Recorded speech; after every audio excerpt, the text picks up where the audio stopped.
o futuro de SEDECO. SEDECO está em dienst huur- en consumentenzaken. Het tem dois elementos. Het tem a parte de huurcommissie e a parte de consumentenbescherming. Huurcommissie está uma tarefa legal com o Mr. Wardo Hiba e het dienst SEDECO te doen ondersteuning naar huurcommissie.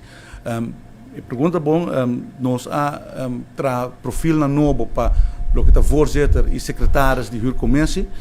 Ela wordt publica.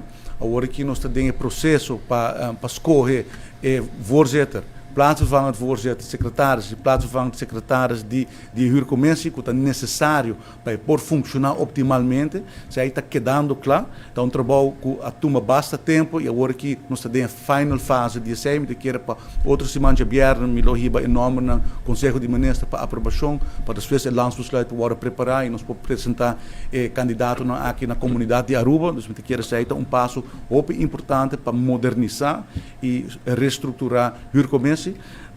Então, zij está tarefa grande que o SEDECO está fazendo. O SEDECO está dando ondersteuning na huurcommissie. Dus o primeiro passo está percorrer para a huurcommissie está bom equipar.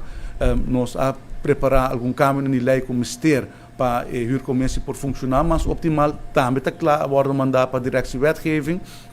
E agora que nós temos o processo de preparar full processo werkprocesbeschrijving com noting de forma moderna. Dus nós temos o processo de HCC também para a huurcommissie está completamente modernizar e por dar serviço muito mais optimal na nos cidadãos, que quer está necessário e está parte de manejo trabalhando com nossa raça e que está culminando. Dus zij está algo como te quer está canando bom.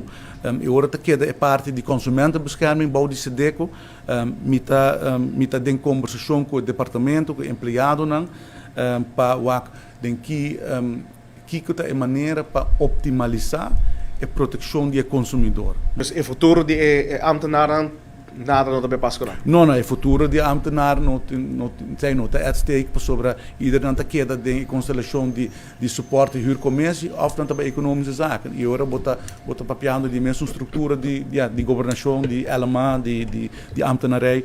Dus zij não está ponto de preocupação.